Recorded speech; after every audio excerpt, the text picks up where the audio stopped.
Corinth திருச்சபைக்கு பவுல் அநேக காரியங்களை சொல்லிக் கொண்டு வரும்போது, கொரிந்து சபை மக்களை நீங்கள் பாவம் செய்யாமல் வாழ்வதற்கு ஒரு வழி என்று சொல்லி ஒரு காரியத்தை அங்கே அவர் சொல்லுகிறார்.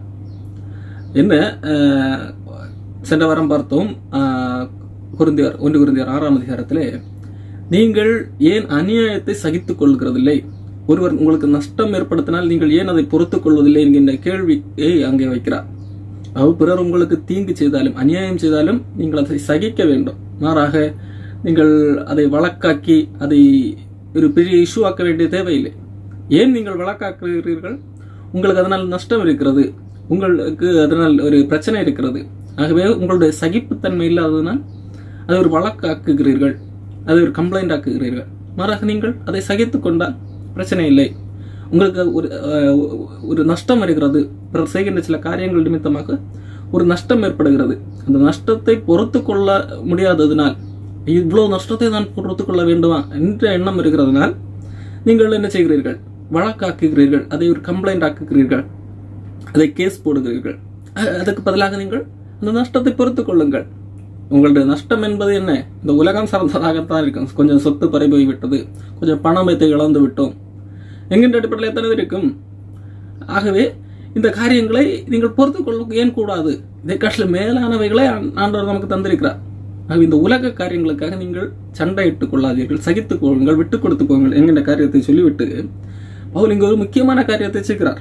சரி, பிறர் உங்களுக்கு அநியாயம் செய்கிறதை நீங்கள் சகித்துக் கொள்ள வேண்டும் என்பதல்ல இங்கே பிரச்சனை. கொரிந்து சபையில் நீங்களே அநியாயம் செய்கிறீர்கள், நீங்களே நஷ்டப்படுத்துகிறீர்கள், நீங்கள் பிறருக்கு அநியாயம் செய்கிறவர்களாக இருக்கிறீர்கள். கிறிஸ்துவின் சபையில் உட்கார்ந்து கொண்டு பிறர் உங்களுக்கு அநியாயம் செய்தால், பிறர் உங்களுக்கு நஷ்டப்படுத்தினால் சகிக்க வேண்டும் என்பது ஒரு கிறிஸ்தவ போதனை.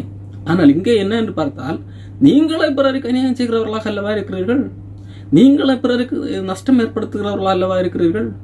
சகோதரருக்கும் அப்படியே செய்கிறீர்கள். உங்கள் கூட இருக்கிறவர்களுக்கு துரோகம் செய்கிறவர்கள். கூட இருக்கிறவர்களுக்கு அநியாயம் செய்வது என்பது என்னது? அது துரோகம். கூட இருக்கிறவர்களை என்கிறவர்கள் ஒரு அன்பின் அடிப்படையிலே, நம்பிக்கையின் அடிப்படையிலே கூட இருக்கிறவர்கள், சகோதரர்கள். அவர்களுக்கு கூட இருக்கிறவர்களுக்கு ஒருத்தன் அநியாயம் செய்கிறான் என்றால், கூட இருக்கிறவர்களுக்கு ஒருத்தர் நஷ்டம் ஏற்படுத்துகிறார் என்று சொன்னால் அது துரோகத்திலே வரக்கூடிய ஒன்று. அப்ப கூட இருக்கிறவர்களுக்கு நீங்கள் அப்படி செய்கிறீர்கள், இது என்ன என்று சொல்லி பவுல் கேள்வி எழுப்புகிறார். எழுத்துவிட்டு இப்படிப்பட்டவர்கள் சில குணாதிசயங்களை உடையவர்கள், சில காரியங்களை தங்களிடத்திலே கொண்டுள்ளவர்கள் தேவனுடைய ராஜ்யத்துக்கே போக முடியாது, பரலோக ராஜ்யத்துக்கே போக முடியாது என்று சொல்லி அது அவர்களுக்கு தெரிந்த ஒரு உண்மைதான். அதை மறுபடியும் அங்கே பவுல் சொல்லுகிறார். என்ன? 1 கொரிந்தியர் 6ஆம் அதிகாரம் 9ஆம் வசனம், அநியாயக்காரர் தேவனுடைய ராஜ்யத்தில் சுதந்திரிப்பதில்லை என்று அறியீர்களா? அவர்களுக்கு தெரிந்த ஒன்றுதான். கொரிந்து சபை மக்களுக்கு தெரிந்த ஒன்றுதான். அநியாயம் செய்கிறவர்கள், அநியாயக்காரர்கள், நீதியை தவற விட்டு தன் இஷ்டத்துக்கு வாழுகிறவர்கள் தேவனுடைய ராஜ்யத்தை சுதந்திரமாவதில்லை. இது கொரிந்து சபைகளுக்கு தெரிந்த உண்மை. உங்களுக்கு நீங்கள் அறியீர்களா? உங்களுக்கு தெரியாதா என்று சொல்லி கேள்வி கேட்கிறார். உங்களுக்கு தெரியும் அல்லவா? அப்படி இருக்க நீங்கள் ஏன் அநியாயம் செய்கிறீர்கள் என்பது ஒன்று அந்த கேள்வி. வஞ்சிக்கப்படாதீர்கள். இல்லை, நீங்கள் தெரியாது என்று சொல்லி ஏமாந்து போக வேண்டாம். இதுதான் உண்மை. அநியாயம் செய்கிறவன், அநியாயக்காரன் பரலோக ராஜ்யத்திலே, தேவனுடைய ராஜ்யத்திலே பிரவேசிப்பதில்லை என்று சொல்லி தொடர்ந்து எழுதுகிறார். பேசி மார்க்கத்தார்கள், விக்கிரக ஆராதனைக்காரர்கள், உபச்சாரக்காரர்கள், சுயபுணர்ச்சிக்காரர்கள், சுருக்கமாக சொல்ல போனா விக்கிரக ஆராதனைக்காரர்கள், சிலை வழிபாட்டுக்காரர், மனிதர்களை விக்கிரகமாக மாற்றி வைத்து வணங்கி கொண்டிருக்கிறவர்கள். நம்ம எபேசியர் கொலோசியர் புத்தகத்திலே நம் பொருளாசைக்காரன, விக்கிரக ஆராதனைக்காரன பொருளாசைக்காரன் என்று சொல்லி எழுதப்பட்டிருக்கோம். பொருளாசைக்காரன் இதெல்லாம் விக்கிரக ஆராதனையில் வருகின்ற ஒன்று. அடுத்து பாலியல் சார்ந்த காரியங்கள், ஒழுக்க நெறிகள், விபச்சாரம், வேசித்தனம், திருமணத்துக்கு முன்பாக உறவு கொள்ளுக, வேறு தவறான உறவு கொள்ளுகிற காரியம், மனைவியை விட்டு வேறு பெண்களோடு தொடர்பு வைத்திருக்கின்ற அந்த காரியம், அது அல்லது ஆண் ஆணோடு அல்லது பெண் பெண்ணோடு உறவு கொள்ளுகிற இந்த காரியங்களை எல்லாம் சொல்லிவிட்டு, இது எல்லாமே என்னது? இவர்களெல்லாம் தேவனுடைய ராஜ்யத்தை சுதந்திரிப்பதில்லை. திருடர்கள், திருடர்கள் என்றால் தனக்கல்லாத ஒன்றை எடுத்துக்கொள்ளுகின்ற ஒரு காரியம். நாம் பல வேளைகளில் என்ன நினைப்போம்? நாம் ஒரு காம்பவுண்டு சுவர் ஏறி இன்னொரு வீட்டில் சென்று கொள்ளையிட்டு கொண்டு அதுவர்கள் தான் திருடர்கள் என்று எண்ணிக்கொள்வோம் அல்லவா? இல்லை. இன்றைக்கு அரசியல்வாதிகள் இருக்கிறார்கள் அல்லவா? அவர்கள் ஒரு பெரிய திட்டத்தை ஏற்படுத்துவார்கள். நாங்கள் 5 கோடிக்கு ஒரு சாலை அமைத்து தருகிறோம், 5 கோடிக்கு நாங்கள் இந்த இடத்துல பாலம் கட்டுகிறோம் என்று சொல்லி 5 கோடி அரசாங்க பணம் என்றால் மக்களுடைய வரிப்பணம். அந்த வரிப்பணம் செலவு செய்யப்படுகிறது. அதிலே வெறும் 2 கோடிக்கு பாலத்தை கட்டிட்டு இந்த மினிஸ்டர் 3 கோடியை எடுத்துக்கொண்டு சிலருக்கு மேலுள்ள கீழுள்ள எல்லாருக்கும் பங்கிட்டு கொண்டு எடுத்துக்கொள்கிறார்களா? 3 கோடி மீது தனக்கு மினிஸ்டர் எடுத்துக்கொள்கிறார் என்று சொன்னால் பிறருக்கு பங்கிட்டது போல மீது 2 கோடி அல்லது 1 கோடி மினிஸ்டர் தன்னுடைய பாக்கெட்டில் வைத்துக் கொள்கிறார்களா? இது திருட்டு. இது அரசாங்க ரீதியிலே மட்டுமில்லை, தனியார் வேலை செய்கிற இடங்களாக எந்த இடங்கள்லாம் இப்படி ஏதோ ஒரு வகையிலே நமக்கு அல்லாத ஒரு பணத்தை, நமக்கு சேரவே கூடாத ஒரு பணத்தை ஏதோ ஒரு நம் பணம் சம்பாதிக்க வேண்டிய ஆவல்ல இப்படிப்பட்ட காரியங்களில் ஈடுபடுகிறது திருடர்கள், பொருளாசைக்காரர்கள், வெறியர்கள், மதுபான வெறியர்கள். வெறியர் என்று சொல்லப்பட்டிருக்கிறது மதுபான வெறியர்கள். ஆகவே குடிகாரர்கள், குடித்து விட்டு ரோட்டில் விழுந்து கிடக்கிறவர்கள், குடிக்கிறவர்கள், குடிக்கிறது இதற்காக போதைக்காக குடிக்கிறார்கள், அதாவது போதை வஸ்துக்கு அடிமையானவர்கள். உதாசீனர், பிறரை உதாசீனப்படுத்துகிறார்கள். நீ தாழ்ந்த ஜாதி, நான் உங்களை காட்டிலும் பெரியவன், நீ உனக்கு வேண்டுமானால் நீ தனியாக போய் ஆலயம் வைத்துக்கொள், இந்த ஆலயத்துல எல்லாம் நீ வரக்கூடாது, வந்தாலும் நீங்க உனக்கு சரியான மரியாதை கிடைக்க, நீ வேண்டுமானால் வா, வரமாட்டோம் என்று பெரிய அளவில் சொல்வதில்லை. வா, ஆனால் நாங்கள் உன்னை கண்டுகொள்ள மாட்டோம், உதாசீனப்படுத்தும், அப்பொழுது நீயாகவே வேறு ஆலயத்துக்கு சென்று விடுவாய் என்கின்ற மனநிலையில் வாழுகிறவர்கள். என்னை திருமண எங்களுடைய உறவினர்களை எங்கள் குடும்பத்திற்கு யாருக்கு பெண் அண்ணன் எடுக்க வேண்டும் என்றால் நாங்கள் உங்களை ஒதுக்கி விடுவோம், உங்களை நாங்கள் லிஸ்ட்லேயே சேர்க்க மாட்டோம். உங்களை நாங்கள் இந்த இடத்துல ஒரு நல்ல பையன் நல்லது பண்ணிருக்கிறார் என்று சொன்னால் அதை நாங்கள் கன்சிடரே பண்ண மாட்டோம். நாங்கள் எங்கள் குழுவிலே எங்கள் ஜாதியிலே யார் சிறந்தவர்கள் என்று தான் பார்ப்போம். உங்களை எல்லாம் ஒதுக்கி விடுவோம், உதாசீனப்படுத்தி விடுவோம். நீ கொஞ்சம் அழுக்காக ட்ரெஸ் போட்டிருக்கிறாயா, என்னை ஒதுக்கி விடுவோம், எங்கள் பக்கத்திலே சேர்க்க மாட்டோம். உதாசீனம் என்ன இப்படி என்று சொல்லி உதாசீனப்படுத்தி, இப்படிப்பட்ட உதாசீனர்கள், இப்படிப்பட்டவர்கள் கொள்ளைக்காரர்கள், கொள்ளையடிப்பவர்கள், துணிகரமாக கொள்ளையடிப்பவர்கள் தேவனுடைய ராஜ்யத்திலே பிரவேசிப்பதில்லை, சுதந்திரிப்பதில்லை. அப்போ இப்படிப்பட்டவர்கள் தேவனுடைய ராஜ்யத்தில் சுதந்திரிப்பதில்லை. இது யாருக்கு தெரியும்? கொரிந்தியருக்கும் தெரியும். கொரிந்தியருக்கு மட்டுமல்ல, எல்லாருக்கும் தெரியும். இன்றைக்கு வாழ்கிற பெரும்பாலான மக்களுக்கு, கிறிஸ்தவர் அல்லாதவர்களுக்கும் தெரியக்கூடிய உண்மைதான். இந்த மாதிரி எல்லாம் தவறு செய்கிறவர்கள் கண்டிப்பாக கடவுள் இடத்திலே போக முடியாது என்கின்ற உண்மை எல்லாருக்கும் தெரியும். தெரிந்தும் என்ன செய்கிறார்கள்? துணிகரமாக பாவத்திலே ஈடுபடுகிறார்கள், பாவத்தை செய்கிறார்கள். இது அநேகருக்கு பாவம் என்று தெரிவதனால்தான் இந்த பாவங்களை கழுவுவதற்கு, ஐயோ இந்த பாவத்திலிருந்து முக்தி பெறுவதற்கு என்ன செய்யலாம் என்று சொல்லி அங்கே ஓடுகிறார்கள். கங்கையிலே போய் குளிக்கிறார்கள், அல்லது ராமேஸ்வரம், காசி என்று சொல்லி அழைகிறார்கள் வயதான காலத்தில். ஏன்? தங்கள் வயதாவதற்கு முன்பாக இது போன்ற இந்த காரியங்களை எல்லாம் செய்கிறது அவர்களுக்கு தெரிந்திருந்தது. நாங்கள் இந்த காரியங்களை எல்லாம் செய்திருக்கிறோம், இதெல்லாம் பாவம். அப்போது எங்களுக்கு இப்போ வயதாகிவிட்டது, இன்னும் கொஞ்ச நாளே செத்து போய்விடும், செத்து போனால் எங்களுக்கு முக்தி கிடைக்காது. அப்போ என்ன செய்ய வேண்டும்? இதுவரை செய்த பாவங்களை எல்லாம் கழுவ வேண்டும் என்று சொல்லி கழுவுவதற்காக தன் வயதான காலங்களில் அங்கும் எங்கும் புண்ணிய தலங்களுக்கு அங்கு இங்கு ஓடிக்கொண்டிருக்கிறார்கள். ஆகவே பெரும்பாலான மத மக்களுக்கு என்ன தெரியும்? இந்த மாதிரி காரியங்கள், அநியாயம் செய்கிற காரியங்கள், திருடுவ காரியங்கள், இதெல்லாம் தவறு என்று சொல்லி தெரியும். ஆனாலும் அதை என்ன செய்கிறார்கள்? செய்து கொண்டிருக்கிறார்கள். காரணம் ஏன்?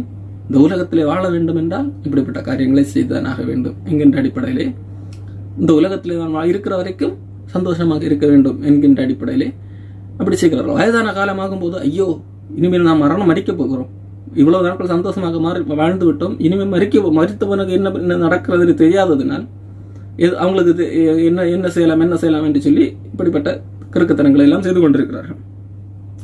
சரி, அப்போ ஒருவேளை நீங்கள் கேட்கலாம், அப்போ இவ்வளவு பாவங்கள் செய்கிறவர்கள், நாம் பார்த்தபடி அநியாயக்காரர், வேசி மார்க்கத்தார், விக்கிரகாராதனைக்காரர், பொருளாசைக்காரர், ஆண்புணர்ச்சிக்காரர், திருடர், பொருளாசைக்காரர், கொள்ளைக்காரர், இவர்களெல்லாம் தேவனுடைய ராஜ்யத்திலே பிரவேசிப்பதில்லை. அப்போ மீதி எல்லாரும் பிரவேசித்து விடலாம், அப்படித்தானே? இந்த பாவங்கள் மட்டும்தானா? இல்லை. இந்த பாவங்கள் பட்டியலை கொரிந்தியர் புத்தகத்தில் இவ்வளவுதான் எழுதியிருக்கிறார். இன்னும் அநேக காரியங்களை பவுல் அப்போஸ்தலன் ஒவ்வொரு நிருபங்களாக எழுதியிருக்கிறார். உதாரணத்துக்கு எபேசியர் 5ஆம் அதிகாரத்தை நீங்கள் படித்தீர்கள் என்று சொன்னால், எபேசியர் 5ஆம் அதிகாரத்திலும் பவுல் அப்போஸ்தலன் இந்த மாதிரி காரியங்களை எழுதியிருக்கிறார். எபேசியர் 5ஆம் அதிகாரம் 5ஆம் வசனம், விக்கிரக ஆராதனைக்காரனாவது, அசுத்தன், விக்கிரக ஆராதனைக்காரன் இந்த அசுத்தன் என்கின்ற காரியம் நாம் குறிதரிலே நாம் படித்துக்க முடியாது. அசுத்தன் பிரவேசிக்க முடியாது. அடுத்து பேச்சாரன், அசுத்தன், விக்கிரக ஆராதனைக்காரனாகிய பொருளாசைக்காரன். பாருங்கள், விக்கிரக ஆராதனையை எதோடு ஒப்பிட்டு பொருளாசைக்காரனும் விக்கிரக ஆராதனை ஒன்றுதான் என்று சொல்லி இங்கே ஒப்பிடுகிறார். அங்கே தனித்தனியாக எழுதியிருந்தார் அப்போஸ்தலன். இங்கே கொரிந்தியர் புத்தகத்தில் விக்கிரக ஆராதனைக்காரனாவது, அடுத்து பொருளாசைக்காரனை தனியாக எழுதியிருந்தார். அதே போல திருடனையும் கொள்ளைக்காரன் தனித்தனியாக எழுதியிருந்தார். அப்போ இங்கே ரெண்டையும் ஒன்றாக்கி எழுதுகிறார். விக்கிரக ஆராதனைக்காரனும் பொருளாசைக்காரனும் ஒன்றுதான் என்று சொல்லி எழுதுகிறார். தேவனுடைய ராஜ்யமாகிய கிறிஸ்துவின் ராஜ்யத்திலே சுதந்திரம் அடைவதில்லை என்று சொல்லி அறிந்திருக்கிறீர்களே. அப்போ எபேசியர்லையும் இங்கே சில 1-2 காரியங்களை தான் எழுதுகிறார். அதே போலத்தான் கொலோசியர் 3ஆம் அதிகாரத்திலையும் ஒரு சில காரியங்களை அங்கே எழுதுகிறார். கலாத்தியர் 5ஆம் அதிகாரத்தில் இன்னும் அநேக காரியங்களை எழுதுகிறார். கலாத்தியர் 5ஆம் அதிகாரத்திலே மாம்சத்தின் கிரியைகள் என்று சொல்லி அவர் எழுதுகிற காரியங்கள், பட்டியலிட்ட காரியங்கள்: விபச்சாரம், வேசித்தனம், அசுத்தம், காம விகாரம் கொள்ளுகிற காரியம், விக்கிரக ஆராதனை, பில்லி சூன்யம், பகைகள், அதாவது பிறர் மேற் பகை எண்ணம் கொண்டிருக்கிற காரியங்கள், விரோதங்கள், வைராக்கியங்கள், கோபங்கள், பிறர் மேற்கொள்ளுகின்ற கோபங்களை கூட இங்கே பட்டியலிடுகிறார். சண்டைகள், பிரிவினைகள், மார்க்க பேதங்கள், பொறாமைகள், கொலைகள், வெறிகள், களியாட்டுக்கள் முதலானவைகளை இப்படிப்பட்டவைகளை செய்கிறவர்கள் தேவனுடைய ராஜ்யத்தை சுதந்திரிப்பதில்லை என்று முன்னே நான் சொன்னது போல இப்பொழுது மறுபடியும் உங்களுக்கு சொல்கிறேன். பாருங்கள், அப்போ ஒவ்வொரு இடத்திலையும் கொஞ்சம் கொஞ்சம் காரியங்களை பட்டியலிட்டாலும் இவ்வளவுதான் உடனே இதே வரும் ஒரு குறிப்பிட்ட காரியங்கள் எழுதப்பட்டது. மற்ற இடங்களில் சொல்லப்பட்ட காட்டிலும் இங்கே கொஞ்சம் அதிகம் காரியங்கள் சொல்லப்பட்டிருக்கிறது. அப்போ இந்த 17 காரியங்கள் தானா என்று பார்த்தா இல்லை, இதில் சொல்லப்படாத உண்டு. அப்போ இதில் எதை பற்றி சொல்லப்படவில்லை, இதில் சொல்லப்படாத காரியங்களை நாம் செய்யலாம் என்று சொல்லி அர்த்தமா? இல்லை. இதில் இது ஒரு நாம் புரிந்து கொள்வதற்காக இதே போன்ற காரியங்களை செய்கிறவர்கள் தேவனுடைய ராஜ்யத்திலே பிரவேசிக்க முடியாது. அவர்களுக்கும் தேவனுடைய ராஜ்யத்திற்கும் பங்கு இல்லை. அவர்கள் தேவனுடைய ராஜ்யத்திலே வரவே வாய்ப்பில்லாதவர்கள் என்பதை உணர்த்தபடியாக இப்படிப்பட்ட சில காரியங்களை சொல்லப்பட்டிருக்கிறது. அப்போ இந்த காரியத்தை பவுல் யாருக்கு எழுதுகிறார்? கிறிஸ்தவர்களுக்கு எழுதுகிறாரா? கிறிஸ்தவர் அல்லாதவர்களுக்கு, அதாவது சபைக்குள்ளாக இருக்கிறவர்களுக்கு எழுதுகிற காரியம். ஏதோ சபைக்கு வெளியே இருக்கிற மக்களுக்கு பவுல் எழுதுகிற காரியம் அல்ல. சபைக்குள்ளாக இருக்கிற மக்களுக்கு பவுல் எழுதுகிற காரியம். இந்த காரியங்கள் எல்லாம் உங்களுக்கு நான் ஏற்கனவே சொல்லி இருக்கிறேன். முன்னே சொன்னது போல இப்பொழுதும் உங்களுக்கு சொல்லுகிறேன். இந்த காரியங்களை செய்கிறவர்கள் இந்த பாவங்களை, இதெல்லாம் பெரிய பாவம். எதெல்லாம் இந்த இடத்துல கோபங்கள், பகைகள், சண்டைகள். பகைகள் என்று சொன்னால் ஏன் எப்படி மனதுக்குள்ளாக பிறரை பகைவனாக வைத்திருக்கிறது. ஒரு அவர்கள் செய்த தவறு நிமித்தமாகவே அவர்களை நம்ம ஒரு பகைவனாக வைத்திருப்பது. இந்த பகை ஏன் ஏற்படுகிறது? நான் அவனை மன்னிக்காதனால் இந்த பகை அப்படியே இருக்கிறது. பகைகள் நெஞ்சுக்குள்ளாக வஞ்சமாக இருக்கிறது. அப்போ இது இப்படிப்பட்டவைகளை செய்கிறவர்கள் தேவனுடைய ராஜ்யத்திலே பிரவேசிப்பர். பிரிவினைகள், மார்க்க பேதம் இது என்னது? ஏதோ ஒரு காரியத்தின் நிமித்தமாக பிரிவினை கிடைக்கிறது, பிரிந்து கிடக்கிறது. அன்பில்லாமல் பிரிந்து கிடக்கிற காரியங்கள். இது எந்த அடிப்படையிலே? ஒருவேளை இந்த மார்க்க பேதம் என்கின்ற காரியத்தை பவுல் கொரிந்தியர் புத்தகத்திலே ஒரு இடத்திலே உங்களுக்குள்ளாக உத்தமர்கள் என்னார் என்று விளங்கும்படியாக மார்க்க பேதங்கள் உண்டாயிருக்க வேண்டியது என்று சொல்லுகிறார். 1 கொரிந்தியர் புத்தகம் 11 என்று நினைக்கிறேன். அங்கே பவுல் சொல்லுகிறார், உங்களுக்குள்ளாக மார்க்க பேதங்கள் உண்டாயிருக்க வேண்டியது, உத்தமர்கள் என்னார் என்று விளங்கும்படியாக மார்க்க பேதங்கள் உண்டாயிருக்க வேண்டியது என்றும் பவுல் ஒரு இடத்திலே சொல்லுகிறார். இந்த இடத்துல ஏன் மாற்றி பேசுகிறார்? மார்க்க பேதங்கள் எதுக்கு? மாம்சத்தின் கிரியைகள் இவைகளை செய்கிறவர்கள் பரலோக ராஜ்யத்தில் பிரவேசிப்பது இல்லை என்று சொல்லி, தேவனுடைய ராஜ்யத்தை சுதந்திரிப்பது இல்லை என்று சொல்லி ஏன் இங்கே சொல்லுகிறார் என்றால், அன்புக்குரியவர்களே, ஒன்றை புரிந்து கொள்ள வேண்டும். இந்த மார்க்க பேதம் எதன் அடிப்படையில் ஏற்படுகிறது? மார்க்க பேதம் சத்தியத்தின் அடிப்படையில் ஏற்படுகிறதா இல்லை நம்முடைய மாம்சத்தின் அடிப்படையில் ஏற்படுகிறதா என்பதை நாம் புரிந்து கொள்ள வேண்டும். நாம் வேத அடிப்படையிலே வேத சத்தியத்தை பின்பற்றி கொண்டிருக்கிறோம். இன்னொரு மனிதன் வேதத்துக்கு வேதத்தில் இருக்கிறதாக சொல்லி ஆனால் வேதத்துக்கு புறம்பான ஒரு காரியங்களை போதித்துக் கொண்டிருக்கிறார். அப்போ அந்த இடத்துல ஒரு பிரிவினை தவிர்க்க இல்லாமல் வருகிறது. இப்போ இந்த மார்க்கத்தை, கிறிஸ்தவ மார்க்கத்தை ஏற்றுக்கொள்ளும் போது கிறிஸ்தவ மார்க்கத்தை ஏற்காத ஒருவர் என்ன ஒரு காரியத்தை செய்ய வற்புறுத்துகிறார். அதை கிறிஸ்தவ மார்க்கத்துக்கு எதிராக இருக்கிறதுனால செய்ய முடியாது. அப்போ அங்கே மார்க்க பேதம் இருக்கிறது. அப்போ இந்த மார்க்க பேதத்துக்கு காரணம் சத்தியம் என்று சொல்லி சத்தியத்தை புறக்கணித்து விட்டு மார்க்க பேதம் உள்ளவர்கள் பரலோக ராஜ்யத்தில் பிரவேசிக்க முடியாது என்று சொல்லி சத்தியத்தை புறக்கணித்து விட்டு அங்கே அவர்கள் செய்கிற காரியங்களை அங்கீகரிக்கலாமா? இல்லை. ஆகவே மார்க்க பேதம் என்பது நானாக என்னுடைய மாம்சத்தின் அடிப்படையிலே சத்தியத்தை புறக்கணித்து விட்டு நான் மார்க்க பேதத்தை உருவாக்கி விடக்கூடாது. நான் மார்க்க பேதத்துக்கு காரணமாக இருக்கக்கூடாது. அல்லது இந்த உலகம் சார்ந்து இந்த உலகத்திலே பலவித மார்க்க பேதங்கள் காணப்படுகிறது. ஜாதி அடிப்படையிலும் ஒரு பிரிவினையும் இந்த மாம்சத்தின் பிரகாரமாக பிரித்து வைத்திருக்கிறார்கள். இந்த பேதங்களை நான் பார்த்து விடக்கூடாது என்ற அடிப்படையில் தான் அது தேவனுடைய ராஜ்யத்திலே பிரவேசிக்க முடியாத அளவிற்கான ஒரு பெரிய பாவமாக பவுலப்போஸ்தலன் நீங்கள் சுட்டி காட்டுகிறதை நாம் பார்க்க முடியும். அன்புக்குரியவர்களே, இந்த தேவனுடைய ராஜ்யத்திலே பிரவேசிக்க முடியாது என்று சொல்லி பவுல் கொரிந்தியருக்கு சொல்லுகிறார் அல்லவா, எபேசியருக்கு சொல்லுகிறார், கலாத்திய சபைக்கும் சொல்லுகிறார் அல்லவா. அப்போ கிறிஸ்தவர்களாக மாறினவர்கள், இயேசு கிறிஸ்துவால் ரட்சிக்கப்பட்டவர்கள் இந்த பாவங்களை செய்தால் பரலோகத்துக்கு போக முடியாது என்று பவுல் சொல்ல வருகிறாரா? அப்போ ஏற்கனவே ஒரு முறை ரட்சிக்கப்பட்டவர்கள் ரட்சிப்பை இழக்க முடியும், நீங்கள் ரட்சிக்கப்பட்டிருந்தாலும் இந்த பாவங்களை செய்தால் நீங்கள் பரலோகம் போக முடியாது, ஆகவே நீங்கள் இந்த பாவத்தை செய்யாமல் வாழ வேண்டும், இந்த பாவத்தை செய்யாமல் வாழ்ந்தால்தான் நீங்கள் பரலோகம் போக முடியும் என்று சொல்ல வருகிறாரா என்று கேட்டால் இல்லை. அப்போ என்ன, இப்பொழுதுதான் பவுல் சொன்னார், இந்த பாவங்களை செய்கிறவர்கள் பரலோக ராஜ்யத்திலே போக முடியாது என்று சொன்னதை நாம் பார்த்தோம். சபைக்கு தான் சொன்னார் என்று சொல்லி நான் பார்த்தோம். அப்படினால் என்ன சொல்ல வருகிறார் என்று சொன்னால், நாம் தொடர்ந்து அடுத்தடுத்த வசனங்களை நாம் படித்தால் தெரியும். கொரிந்தியர் 1 கொரிந்தியர் 6ஆம் அதிகாரம் 10ஆம் வசனம், திருடரும் பொருளாசைக்காரரும் வெறியரும் உதாசீனரும் கொள்ளைக்காரரும் தேவனுடைய ராஜ்யத்தை சுதந்தரிப்பது இல்லை. தெளிவாக சொல்லப்பட்டிருக்கு, இவர்கள் தேவனுடைய ராஜ்யத்தை இந்த பாவங்களை செய்கிறவர்கள் தேவனுடைய ராஜ்யத்தை சுதந்திரிக்க முடியாது சொல்லிவிட்டு அதோடு நிறுத்தவில்லை. சொல்லுகிறார், உங்களில் சிலர் இப்படிப்பட்டவர்களாய் இருந்தீர்கள். எப்படி சொல்லுகிறார்? பாஸ்ட் டென்ஸ்ல சொல்லி, ஏற்கனவே அது இயேசு கிறிஸ்துவினிடத்தில் வருவதற்கு முன்பாக இந்த பாவங்களிலே இருந்தீர்கள், இப்படிப்பட்ட பாவங்களை செய்து கொண்டிருந்தீர்கள், இப்படி பாவப்பட்ட பாவங்களுக்கு அடிமைகளாக இருந்தீர்கள். ஆயினும் இப்பொழுது கர்த்தராகிய இயேசுவின் நாமத்தினாலும் நமது தேவனுடைய ஆவியினாலும் கழுவப்பட்டீர்கள்.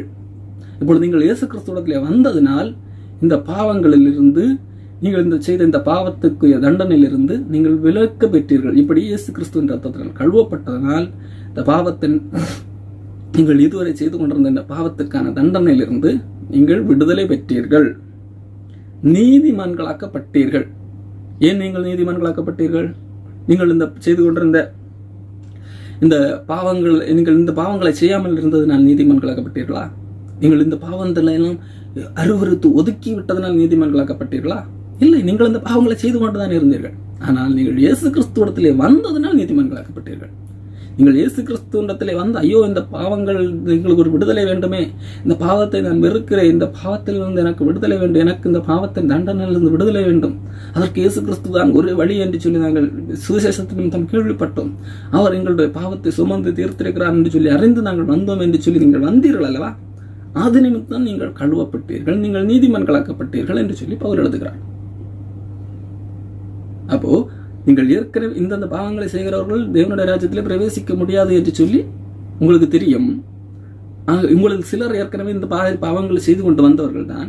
ஆனால் இப்பொழுது நீங்கள் இயேசு கிறிஸ்துவிடத்திலே வந்ததினால் நீங்கள் உங்கள் இந்த பாவங்கள் இருந்தெல்லாம் கழுவப்பட்டீர்கள், நீங்கள் நீதிமான்களாக்கப்பட்டீர்கள். அப்போ இப்பொழுது நீங்கள் இந்த பாவத்துக்கு அடிமைகள் அல்ல. அப்போ இப்பொழுதும் இந்த சபையில் ஏற்பட்டவர்கள் இருக்கிறார்களே, கொரிந்த சபையில தானே பவுல் சொல்லுகிறார், நீங்களே அநியாயம் செய்கிறீர்கள், நீங்களே நஷ்டப்படுத்துகிறீர்கள் என்று சொல்லி. இப்போ இந்த பாவங்கள் இப்பொழுது உங்களிடத்தில் காணப்படுகிறதே. அப்போ அதற்கு என்ன வழி? அதற்கு தான் தீர்வை அடுத்தடுத்த வசனங்களே சொல்லுகிறார். அப்போ இந்த பாவங்களை செய்கிறவர்கள், இந்த பாவம் என்ன நம் வேதத்தில் பார்த்தோம், எல்லா பாவங்களையும் பவுல் உள்ளடக்குகிறார். இந்த பாவங்களை செய்யாதவர்கள் இந்த உலகத்திலே யாரும் இருக்க முடியாது. அந்த அளவுக்கு எல்லா பாவங்களையும் உள்ளடக்கிறார். இந்த குறைந்த புத்தகத்திலே கொஞ்சம் பாவங்கள் பட்டியலிட்டிருந்தாலும் கலாத்தியர் புத்தகத்தில் இருக்கும்போது பட்டியல் பெருசாகிறது. அப்போ நம்ம ஒவ்வொன்றாக தோண்டி பார்த்தால் பாவங்களுடைய எண்ணிக்கை பெரிதாக இருக்கும். எல்லாமே பாவம் என்பது மனிதன் செய்கிற பல காரியங்கள் பாவமாகத்தான் இருக்கும். அப்போ இது எல்லாமே எல்லா மனிதர்களும் செய்து கொண்டிருக்கிற காரியங்கள். அப்போ இந்த பாவங்கள் நிமித்தம் ஒருவனும் தேவனுடைய ராஜ்யத்தில் பிரவேசிப்பதில்லை. இதுதான் பவுல் சொல்லுகிறார். ஆனால் இப்பொழுது நீங்கள் இயேசு கிறிஸ்துவிடத்திலே வந்திருக்கிறீர்கள். நீங்கள் இயேசு கிறிஸ்துவிடத்திலே வந்ததனால் நீங்கள் நீதிமான்களாக்கப்பட்டீர்கள். நீங்கள் இயேசு கிறிஸ்துவிடத்திலே வந்ததனால் நீங்கள் ரட்சிக்கப்பட்டிருக்கிறீர்கள். நீங்கள் கழுவப்பட்டீர்கள். நம்முடைய தேவனுடைய ஆவியினாலும் கழுவப்பட்டீர்கள், பரிசுத்தவான்களாக்கப்பட்டீர்கள். அப்போ நீங்கள் முற்றிலுமாக புதிய மனிதர்களாக மாறி இருக்கிறீர்கள் என்று சொல்லி இங்கே பவுல் சொல்கிறார் அல்லவா. மறுபடியும் அங்கே எபேசியருக்கு போவோம். எபேசியர்ல பவுல் என்ன சொல்லுகிறார் சொன்னால், எபேசியர் 5ஆம் அதிகாரத்திலே பவுல் சொல்கிறார், பல பாவங்களை கட்டளையிட்டு இப்படிப்பட்டவர்கள் கிறிஸ்துவின் ராஜ்யத்தில் சுதந்திரம் அடைவர்கள் என்று அறிந்திருக்கிறீர்களே, இப்படிப்பட்டவைகளின் நிமித்தமாக கீழ்ப்படியாமையின் பிள்ளைகள் மேல் தேவ கோபாக்கினை வருவதால். அப்போ இந்த பாவங்கள் எல்லாம் மனிதர்கள் செய்து கொண்டிருக்கிறார்கள். இந்த பாவங்கள் எல்லாம் செய்கிறவர்கள் தேவனுடைய ராஜ்யத்திலே பிரவேசிக்க முடியாது. ஆகையால் இந்த பாவங்கள் செய்கிறவர்கள் மேல் தேவ கோபாக்கினை வரும். இந்த தேவ கோபாக்கினை யார் மேல் வரும்? கீழ்ப்படியாமையின் பிள்ளைகள். கீழ்ப்படியாமையின் பிள்ளைகள் என்றால் ரட்சிக்கப்படாதவர்கள். அவர்கள் தான் கீழ்ப்படியாமையின் பிள்ளைகள். இப்போ எப்படி இந்த கீழ்ப்படியாமின் அவர்களை கீழ்ப்படியாமின் பிள்ளைகள் என்று சுவிசேஷம் அறிவிக்கப்படுகிறது. சுவிசேஷம் என்பது, நீங்கள் இயேசு கிறிஸ்துவிடத்திலே வாருங்கள், அவர் உங்களுடைய பாவங்களை சுமந்து தீர்த்து, அவர் உங்களுடைய பாவங்களுக்காக, நம்முடைய பாவங்களுக்காக மரித்து அடக்கம் பண்ணப்பட்டு 3ஆம் நாளிலே நம்மை நீதிமன்றமாக்கும்படியாக எழும்பியிருக்கிறார். இந்த சுவிசேஷத்திற்கு கீழ்ப்படியாதவர்கள், கீழ்ப்படியாமையின் பிள்ளைகள், அவர்கள் இயேசு கிறிஸ்துவை புறக்கணித்தபடியினால் இந்த பாவங்களுக்கான அவர்கள் அந்த பாவங்களிலே பரிகாரம் அவர்கள் ஏற்று புறக்கணித்தபடியினால் அவர்கள் இந்த ராஜ்யத்திலே பிரவேசிக்க முடியாது. இப்படிப்பட்ட நிமித்தமாக கீழ்ப்படியாமையின் பிள்ளைகள் மேல் தேவ கோபாக்கினை வருவதால் ஒருவனும் உங்களை வீண் வார்த்தைகளினாலே மோசம் போக்காதபடிக்கு எச்சரிக்கையாயிருங்கள், அவர்களுக்கு பங்காளிகளாகாதிருங்கள். யாருக்கு?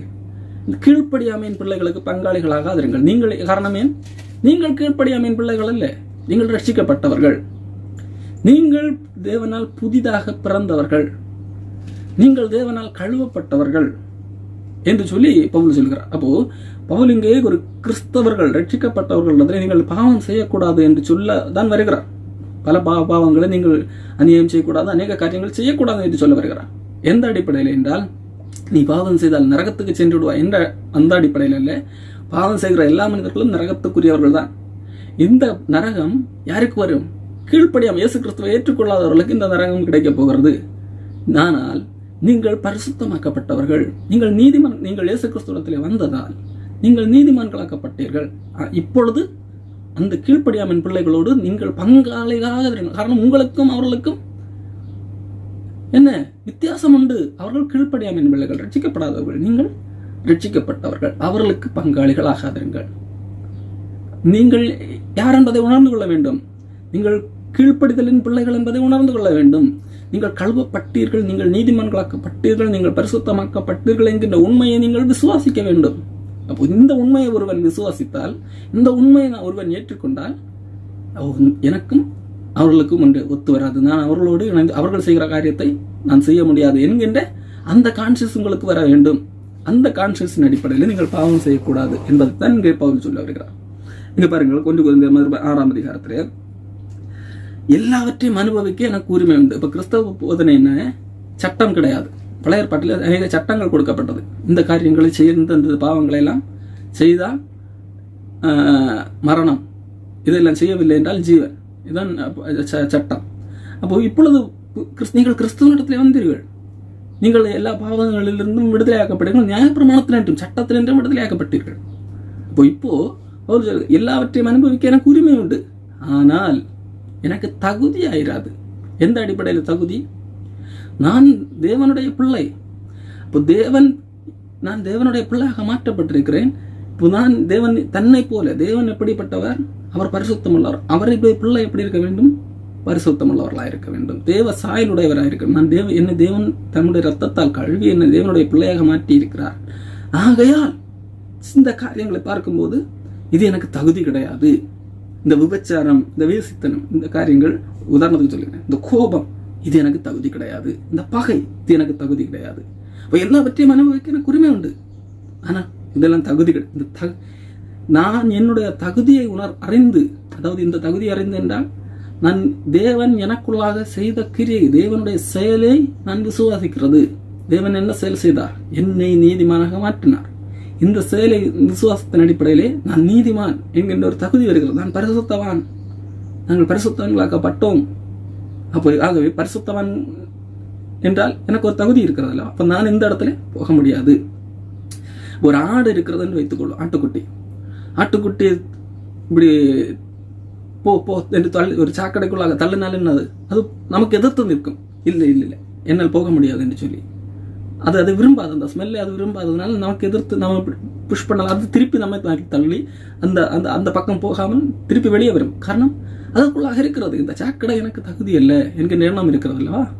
ஆனால் பன்றிக்குட்டியை தள்ளி பாருங்கள், நீங்கள் தள்ள வேண்டாம். சும்மா அந்த ஸ்மெல்லு கேட்டால் அதுவாகவே ஓடிவிடும். அது சொல்லி இது எனக்கு தகுதி, இதுதான் எனக்கு விருப்பம் என்று சொல்லி அங்கே ஓடிவிடும். அப்போது நீங்கள் இந்த பன்றிக்குட்டிகளை போன்றவர்கள் அல்ல, நீங்கள் இந்த ஆட்டுக்குட்டியை போன்றவர்கள். சில காரியம் இந்த ஆடு அந்த சாக்கடையை பார்க்கும்போது எப்படி இது எனக்கு தகுதி இல்லை என்று சொல்லி திமிரி வெளியே வர நினைக்கிறதோ அதை போன்றவர்கள். உதாரணத்துக்கு சொன்னேன் இந்த சம்பவத்தை. ஆகவே இந்த அடிப்படையில் தான் நீங்கள் இந்த சில பல காரியங்களை செய்யக்கூடாது. எல்லாவற்றையும் அனுபவிக்க எனக்கு அதிகாரம் உண்டு, ஆனால் எனக்கு இது தகுதி கிடையாது. எல்லாவற்றையும் அனுபவிக்க எனக்கு அதிகாரம் உண்டு, அதிலும் ஒன்றுக்கும் அடிமைப்பட மாட்டேன். ஒரு விஷயத்துக்கு கூட பல வேளைகளில் நாம் என்ன நினைப்போம், இந்த குடிக்கு அடிமைப்படுவது, விபச்சாரத்துக்கு அடிமைப்படுவது, இப்படி சில நாம நினைத்து வைத்திருக்கோம். சில பெரிய பாவங்கள், இதெல்லாம் கோபம், இதெல்லாம் கம்மியான பாவங்கள் என்று சொல்லி. ஆனால் பவுல் சொல்லுகிறார், ஒன்றுக்கும் அடிமைப்பட மாட்டேன். கோபப்படுவதற்கும் நான் அடிமைப்பட மாட்டேன். மூக்கு மேல கோபம் வரும் என்று சிலர் சொல்வார்கள். நான் அதுக்கும் அடிமை கிடையாது. நான் யாருக்கு அடிமை? நான் இயேசு கிறிஸ்துவுக்கு அடிமை.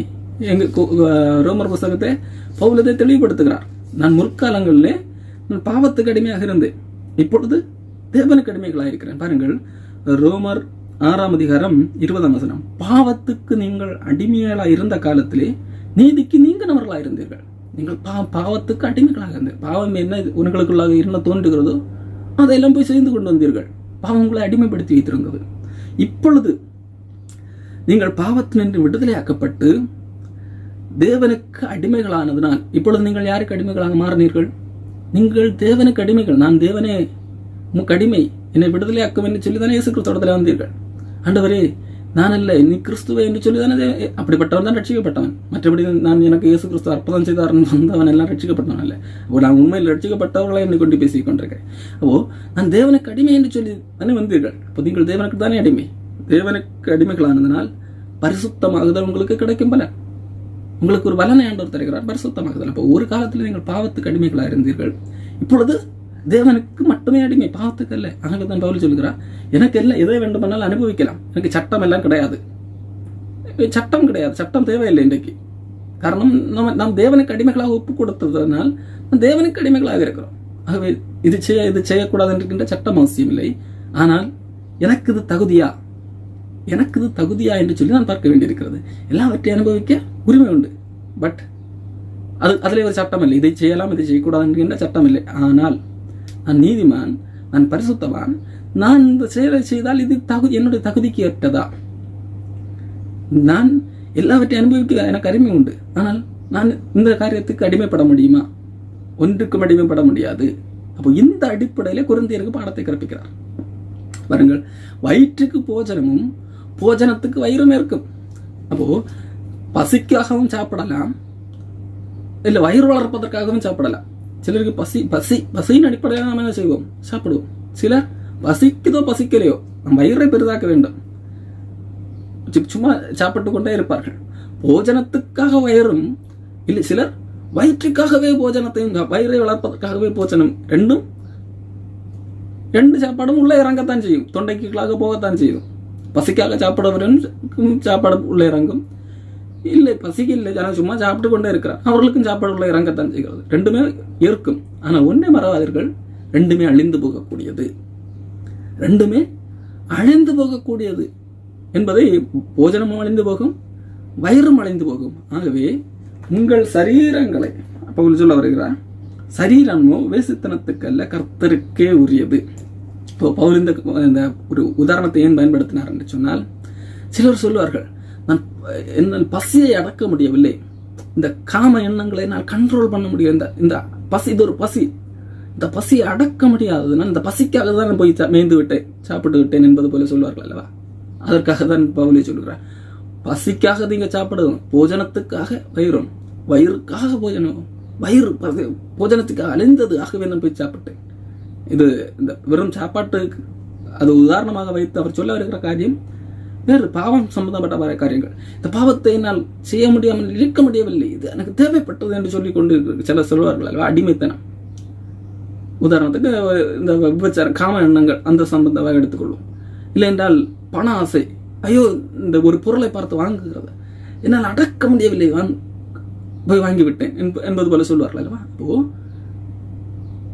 பசி, இதை ரெண்டுமே அழியக்கூடியது என்பதைத்தான் பவுல் இங்கே சொல்ல வருகிறார். ஆகவே சரீரம், ஐயோ சரீரம் பசித்தது, நான் போய் சாப்பிட்டு விட்டேன், சரீரம் இந்த இச்சைகளால் ஆட்கொள்ளப்பட்டது, எனக்கு வேண்டும் வேண்டும் என்றது, ஆகவே நான் போய் இது பண்ணிவிட்டேன், விழுந்து விட்டேன் என்பது போல சிலர் சொல்வார். ஆகவே தான் பவுல் சொல்ல வருகிறார், இது ரெண்டுமே அழிந்து போகக்கூடியது, இந்த சரீரம் வேசித்தனத்துக்குரியது அல்ல, இது கர்த்தருக்குரியது.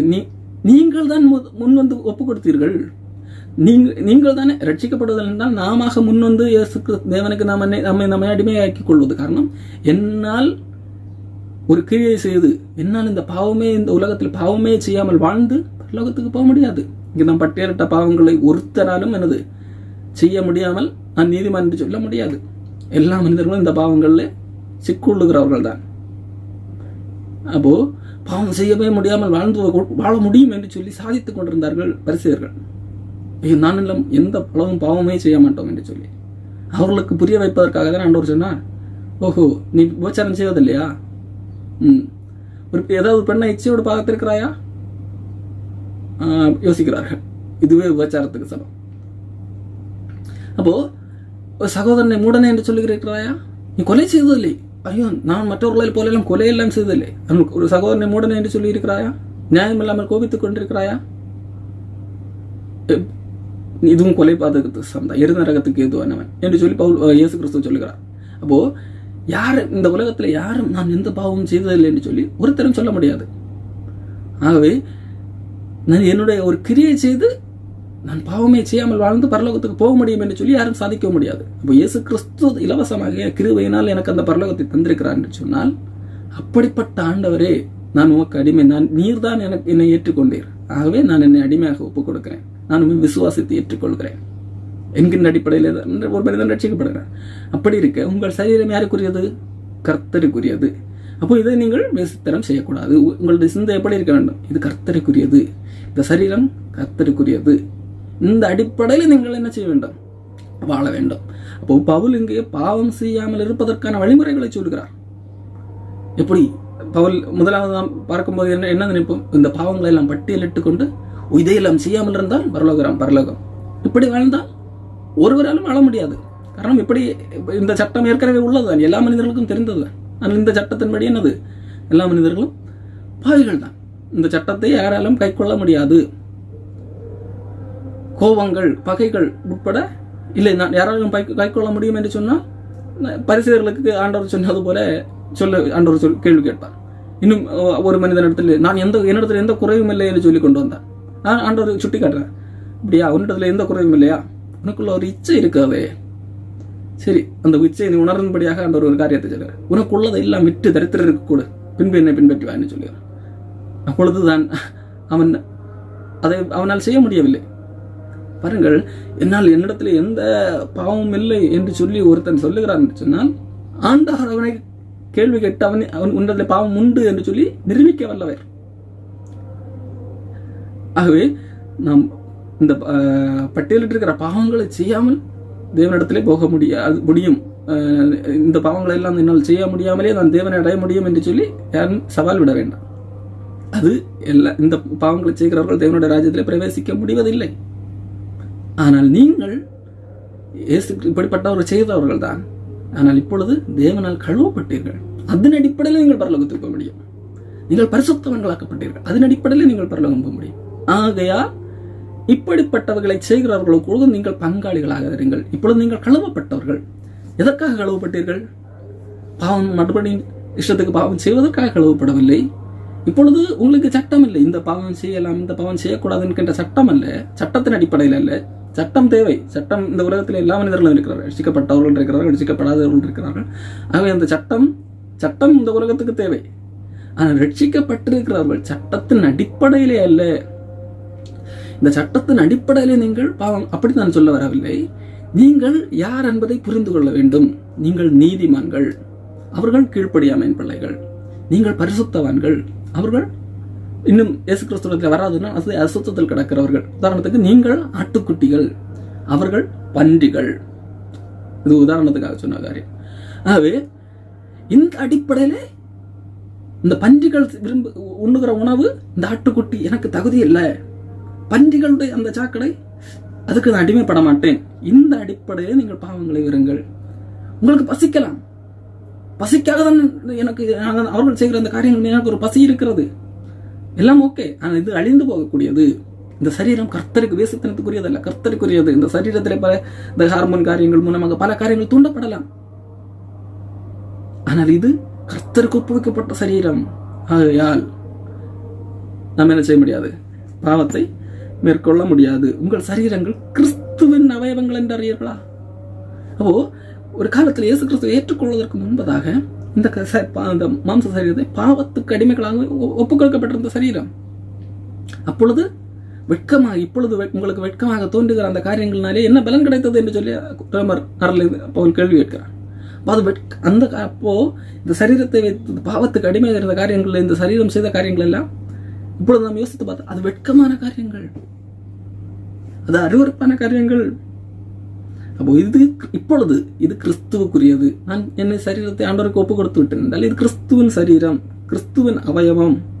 அப்படி இருக்க இந்த கிறிஸ்துவின் அவயவத்தை, கிறிஸ்துவின் உடல் உறுப்புகளை, இந்த உடல் உறுப்புகள் கிறிஸ்துவுக்குரியது. இதை வேசியின் அவயவங்களாக்கலாமா? வேசிக்குரிய உறுப்புகளாக்கலாமா? கேள்வி கேட்கிற. அப்படி செய்யலாகாது. வேசியோடு இசைந்திருக்கிறவன்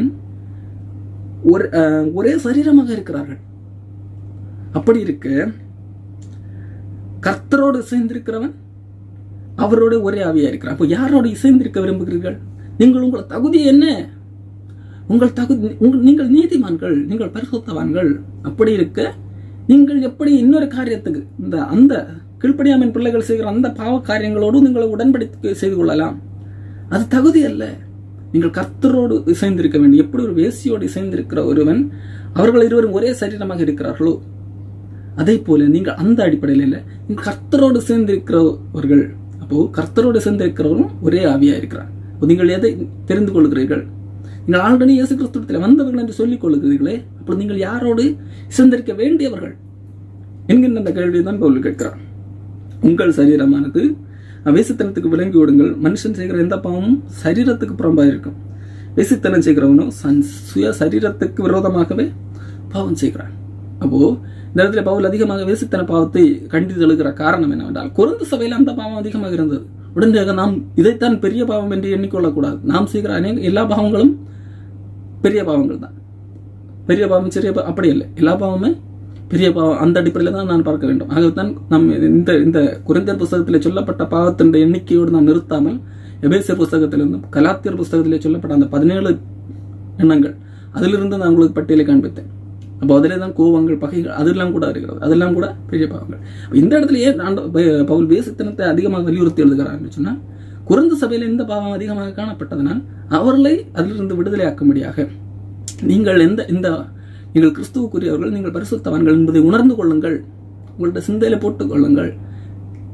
அதுக்கு உங்களுக்கும் சம்பந்தம் இல்லை, அது உங்களுக்கு தகுதி இல்லை என்கின்ற அடிப்படையில் அவர்கள் அதிலிருந்து இங்கு இழுத்து கொண்டுவதற்காக பவுல் எழுதுகிற காரியங்கள். அவை நீங்கள் கிரயத்துக்கு கொல்லப்பட்டீர்கள், நீங்கள் விலை கொடுத்து வாங்கப்பட்டவர்கள். எப்படி? இயேசு கிறிஸ்து விலையேறப்பட்ட தன்னுடைய இரத்தத்தை சிந்தி உங்களை சம்பாதித்துக் கொண்டார். ஆகையால் தேவனுக்கு உடையவைகளாகி உங்கள் சரீரத்தினாலும் உங்கள் ஆவியினாலும் தேவனை மகிமைப்படுத்துங்கள். நீங்கள் தேவனை மகிமைப்படுத்தும்படியாக உருவாக்கப்பட்டவர்கள். அப்போ ஒரு கேள்வி வரலாம், அப்போ இந்த மாதிரி உடலை சில காரியங்கள் அடக்க முடியாமல் தானே இப்போ பாவத்தில் ஈடுபட வேண்டியிருக்கிறது?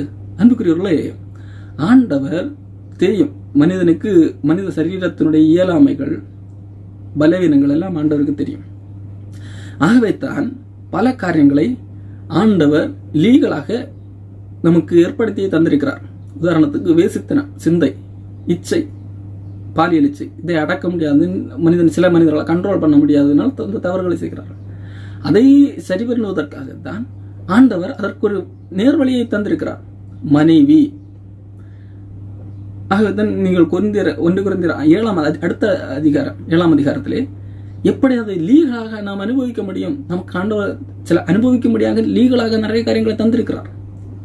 அப்போ நாம் அனுபவிப்பதற்கென்றே ஆண்டவர் அநேக காரியங்களை தந்திருக்க, அதை விட்டு விட்டு இல்லை எனக்கு அதன் மேல் தான் ஆசை என்று சொல்லி அப்படி அலைகிறது எந்த விதத்தில் நியாயம் என்று தான் ஆண்டவர் கேட்கிறார். பாருங்கள், 1 கொரிந்தியர் 7ஆம் அதிகாரம் 2ஆம் வசனம். வேசித்தனம் இராதபடிக்கு, வேசித்தனம் செய்யக்கூடாது, அது தேவனுக்கு விரோதமான பாவம் என்று மட்டும் ஆண்டவர் சொல்லவில்லை.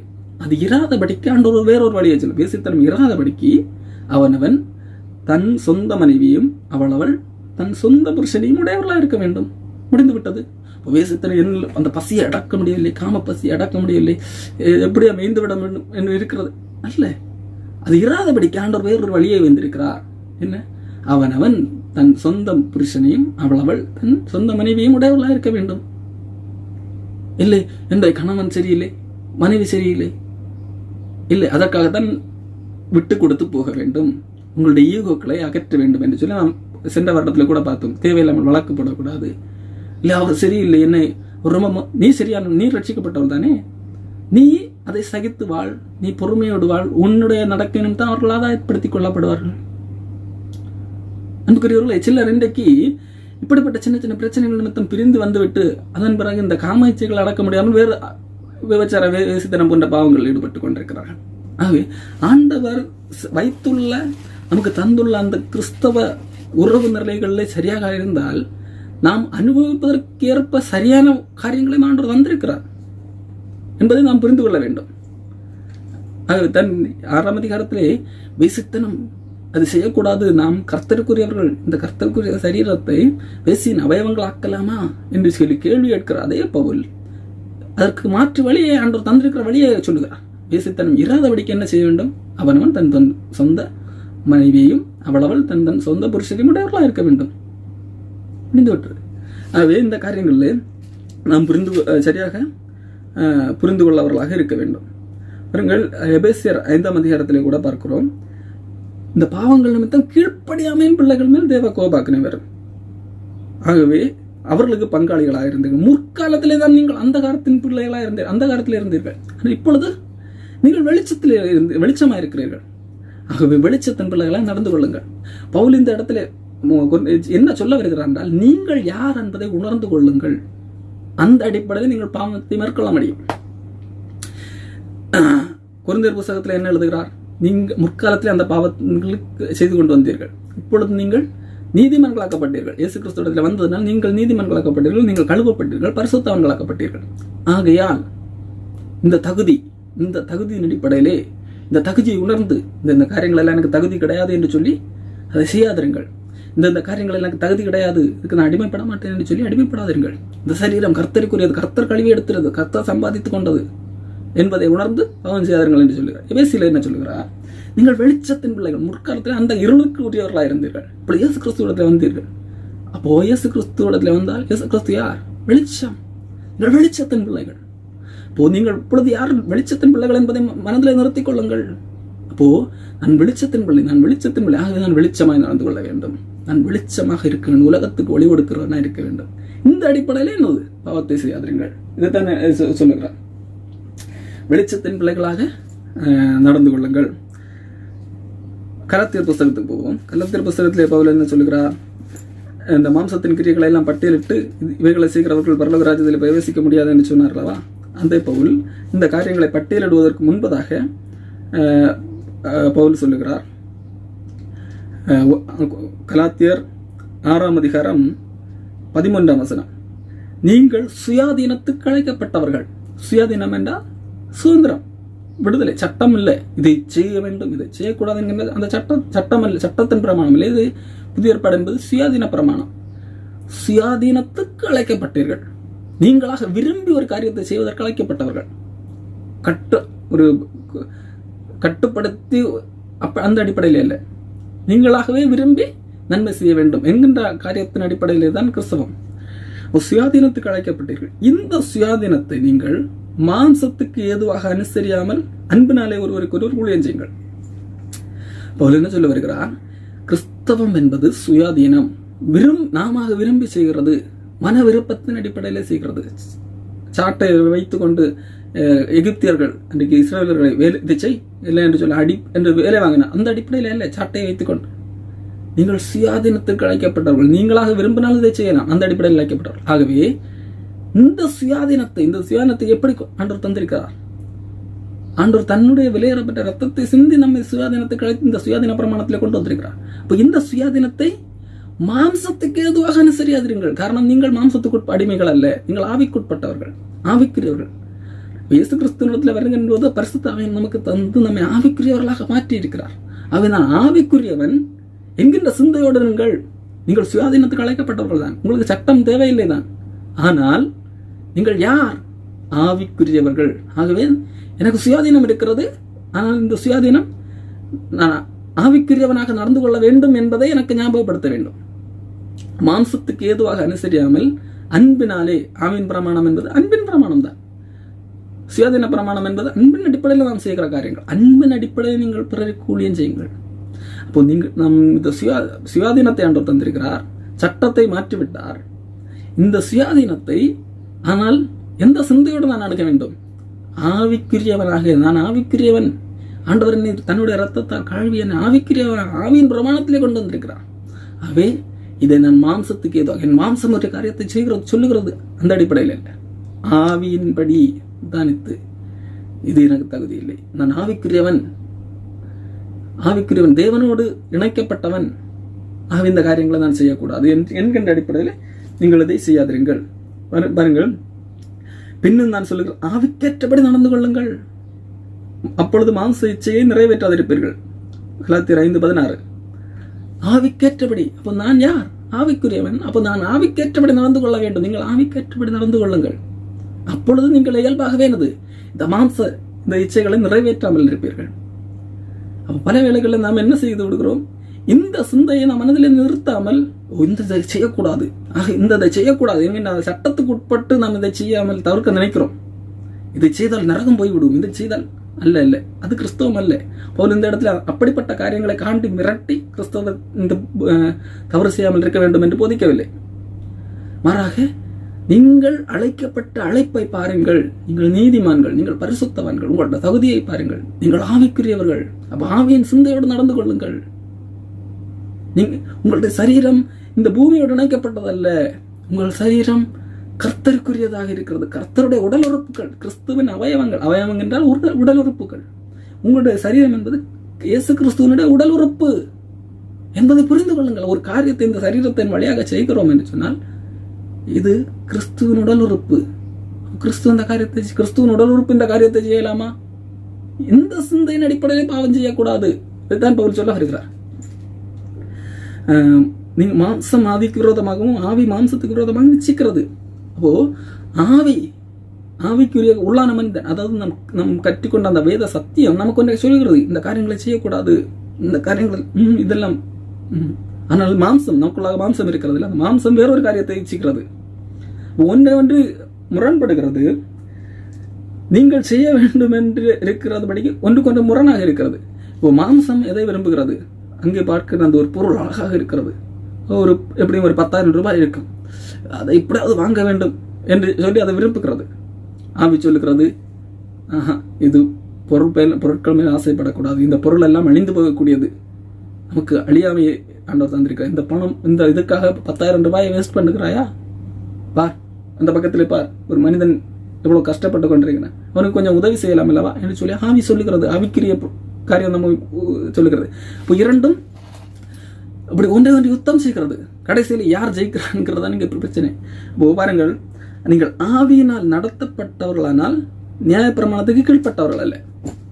அப்போ இந்த இரண்டு இருக்கிறது அல்லவா, நீங்கள் ஆவிக்குரிய ஆவி உங்களை மாம்சத்தை அடக்கி ஒடுக்கி ஜெயிக்கக்கூடிய அளவுக்கு நீங்கள் வளர்ந்தீர்கள் என்றால் உங்களுக்கு சட்டம் தேவையில்லை. இதை செய்யக்கூடாது என்று சொல்லி ஒரு சட்டம் தேவையில்லை. ஆவியின் சிந்தையே போதும், அந்த சட்டத்தை விட மேலானது. அன்புக்குரியவர்களே, இந்த ஆவியும் மாம்சமும் ஒன்றுக்கொன்று எதிராக இருக்கிறது. ஆவி ஒன்றை செய்ய வேண்டும் என்று சொல்லுகிறது, மாம்சம் வேறொன்றை அதற்கு எதிராக ஒன்றை செய்ய வேண்டும் என்று இருக்கிறது. நீங்கள் இந்த மாம்சத்தை அடித்து தள்ளி போட்டால், இந்த மாம்ச சிந்தையை அடித்து ஜாமீன் சிந்தை ஜெயித்தால் உங்களுக்கு சட்டம் தேவையில்லை, நியாயப்பிரமாணம் தேவையில்லை. இதை செய்ய வேண்டாம் என்கின்ற தேவையில்லை. நீங்கள் எந்த அடிப்படையில் செய்கிறீர்கள்? இது எனக்கு தகுதியா, எனக்கு தகுதி இல்லையா? இதுக்கு நான் அடிமைப்பட வேண்டுமா, அடிமைப்பட வேண்டாமா? இது கர்த்தருடைய உடல் உறுப்பு செய்யக்கூடிய காரியமா இல்லையா என்கின்ற அடிப்படையில் தான். அதைத்தான் இங்கே பவுல் சொல்லுகிறார். ஆகவே நீங்கள் ஆவிக்குரியவர்களாக இருப்பீர்கள் என்று சொன்னால் நீங்கள் நியாயப்பிரமாணத்துக்கு கீழ்ப்பட்டவர்கள் அல்ல என்று சொல்லிவிட்டுதான் கீழுள்ள காரியங்களை பட்டியலிடுகிறார். இதெல்லாம் மாம்சத்தின் கிரியைகள். அப்போ நீங்கள் ஆவியினால் நடத்தப்பட்டால் இந்த மாம்சத்தின் கிரியைகளை நிறைவேற்றாமல் இருப்பீர்கள். இந்த மாம்சத்தின் கிரியைகளை உங்களால் அடித்து ஒடுக்க முடியும். எப்படி? கிறிஸ்துவனுடையவர்கள். நீங்கள் கிறிஸ்துவனுடையவர்கள் என்றால் கிறிஸ்தவர் தங்கள் மாம்சத்தையும் மாம்சம் என்று சொன்னால் இந்த சரீரத்தை அல்ல, மாம்ச எண்ணங்கள், மாம்சத்தையும் அதன் ஆசை இச்சைகளும். இந்த மாம்சத்துக்கு என்று சில ஆசைகள் இருக்கும், இச்சைகள் இருக்கும். இந்த ஆசை இச்சைகளையும் சிலுவையிலே அறைந்திருக்கிறார்கள். அறைவார்கள் அல்ல, அறைந்திருக்கிறார்கள். அப்போ ஒரு கிறிஸ்தவன் என்றால், இயேசு கிறிஸ்துவை ரட்சிக்கப்பட்டவன் என்றால், நான் என்னுடைய மாம்சத்தை என்னுடைய ஆசை இச்சைகளையும் சிலுவையில் அறைந்திருக்கிறேன் என்கின்ற சிந்தையுடையவர்களாயிருங்கள். அப்போ நான் ஒரு காரியத்தை ஆசைப்படுகிறேன், இந்த காரியம் அது ஏற்கனவே சிலுவையில் அறைந்தது, இப்போ இந்த காரியத்தை செய்ய தேவையில்லை. அப்போ ஆவியினாலே பிழைத்திருந்தால் ஆவிக்கேற்றபடி நடக்கவும் கடவும். அப்போ நாம் ஆவியினாலே பிழைத்திருக்கிறவர்கள் தானே கிறிஸ்தவர்கள் என்றால். ஆவியினால் மாம்சத்தின்படி பிழைத்திருக்கிறவர்கள் அல்ல. மாம்சத்தின்படி பிழைத்திருப்பவர்கள் நாம் மாம்சத்துக்கு கடனாளிகள் அல்ல. நாம் ஆவியினால் பிழைக்கப்படுகிறோம். நாம் ஆவிக்கேற்றபடி நடக்க கடவோம். அப்போ பவுல் சொல்ல வருகிற காரியம் பாவம் செய்ய வேண்டும் என்பல்ல. கொரிந்து சபையில் இருந்த பாவத்தை களைவதற்காக எந்த அடிப்படையிலே களைய வேண்டும்? ஒரு கிறிஸ்தவன் பாவத்தை களைய வேண்டும் என்றால் எந்த அடிப்படையிலே தன்னிடத்தில் இருந்து காண்ட பாவத்தை களைய வேண்டும் என்கிறதை தான் பவுல் இங்கே சொல்ல வருகிறார். எந்த அடிப்படையில் நாம் பாவத்தை களைய வேண்டும்? இந்த பாவத்தை செய்தால் தேவனுடைய ராஜ்யத்தில் பிரவேசிக்க முடியாது, இந்த பாவத்தை செய்தால் பரலோகத்துக்கு, அந்த அடிப்படையிலே இல்லை. அதுக்கு கீழ்ப்படியாமின் பிள்ளைகள் தான் போக முடியாது. கீழ்ப்படியாமின் பிள்ளைகள் ஒரு பாவத்தை செய்தால், அதாவது ஒட்டுமொத்த மக்களும் பாவத்தை செய்தால் பரலோகத்துக்கு போக முடியாது. ஆனால் நீங்கள் இப்பொழுது கிறிஸ்துவத்தில் வந்து விட்டீர்கள். நீங்கள் கீழ்ப்படியாமின் பிள்ளைகள் அல்ல, நீங்கள் ரட்சிக்கப்பட்டவர்கள். இப்பொழுது நீங்கள் மறுபடியும் அந்த கீழ்ப்படியாமின் பிள்ளைகளை போல நடந்து கொள்ளாதீர்கள். உங்களுக்கும் அவர்களுக்கும் வித்தியாசம் உண்டு. அவர்களுக்கு பங்காளிகளாகாதீர்கள். ஒன்று. அடுத்ததாக, நீங்கள் வெளிச்சத்தின் பிள்ளைகள். நீங்கள் ஆண்டவர் உங்களை வெளிச்சத்தின் பிள்ளைகளாக மாற்றிவிட்டார். ஆகவே அந்த அந்தகார கிரியைகளுக்கு உடன்படாதீர்கள். கனியற்ற அந்த அந்தகார கிரியைகளுக்கு உடன்படாதீர்கள். அதை கடிந்து கொள்ளுங்கள். ஆகவே நீங்கள் வெளிச்சத்தின் பிள்ளைகளாகவே நடந்து கொள்ளுங்கள். நான் யார் என்கின்றதை உணர்ந்து கொள்ளுங்கள். நீங்கள் யார்? நீங்கள் நீதிமான்கள், நீங்கள் பரிசுத்தவான்கள் என்கிறதை உணர்ந்து, இது எனக்கு தகுதியே கிடையாது. எப்படி எதற்கு தகுதி கிடையாது? அவன் எனக்கு விரோதமாக பேசிவிட்டான், 4 பேரிடத்திலே பழிச்சாட்டி விட்டான்.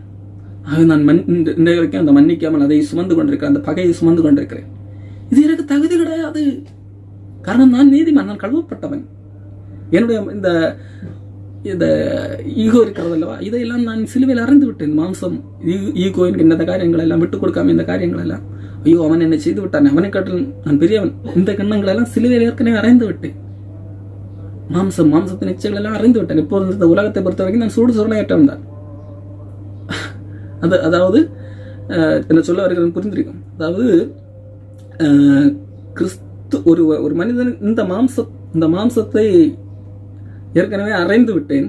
அப்போ அறைந்து விட்டால் என்றால் சிலுவையில் அறையப்பட்ட ஒரு சடலம், அந்த சடலத்துக்கு நம்ம ஏதாவது செய்தால், ஒரு ஈட்டு எடுத்து குத்தினால் என்று வைத்துக் கொள்வோம், பதிலுக்கு திருப்பி தாக்குமா, பதிலுக்கு ரியாக்ட் செய்யுமா என்றால் அது செய்ய முடியாது.